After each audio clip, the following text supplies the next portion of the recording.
candidats, sauf toi, disent que la sécurité ne pose pas de problème à Thiers, que les statistiques sont dans la moyenne, même bonnes.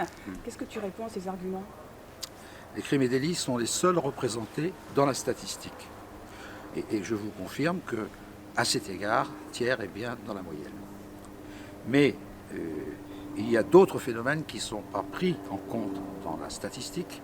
Les bruits de voisinage, la saleté d'une rue, le sentiment d'insécurité quand on se fait bousculer par un voyou, etc., etc. C'est ce qu'on appelle les incivilités. Les incivilités quasi quotidiennes pour les Thiernois. Oui. Comment tu peux arriver à régler ça? Alors d'abord, ces incivilités, certes, peuvent se produire sur l'ensemble du territoire de la commune, mais elles sont particulièrement concentrées à certains endroits, plus particulièrement en centre-ville et notamment dans le centre ancien. Donc ça sera pour moi une priorité. Et ça, les incivilités, c'est de la responsabilité du maire et non pas du tribunal, même si ici, le tribunal d'instance juge des contraventions et assez peu sont poursuivis, hélas. La responsabilité du maire, donc, de maintenir un climat de tranquillité publique, la propreté dans les espaces publics, les rues, les places, les placettes, voilà. Et surtout la présence. Comment tu peux, justement, comment tu peux arriver à régler cette situation, ces problèmes d'incivilité, par exemple? D'abord, en s'organisant un peu, je vais relancer le Conseil local de sécurité et de prévention de la délinquance, qui ne fonctionne pratiquement plus et qui rassemble un certain nombre de... La gendarmerie y participe, la police municipale, un certain nombre d'associations sous la présidence du maire ou de l'adjoint au maire qui en est chargé.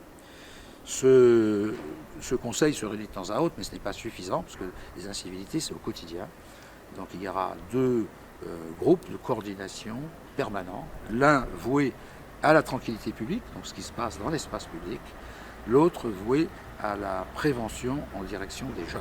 Et la police municipale, comment tu la vois? Alors la police municipale contribue à l'ensemble de ces missions.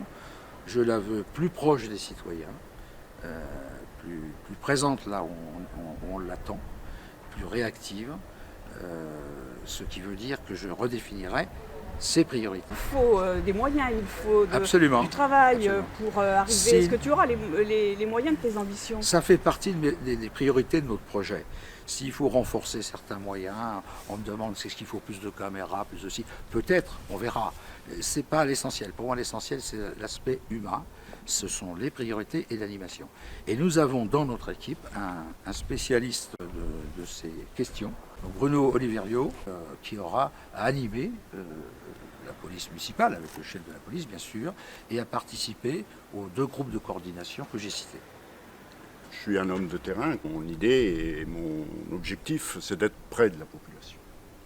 Être au quotidien près de la population, écouter et entendre leurs besoins en termes on va dire de sécurité. C'est par là que passera notre réussite.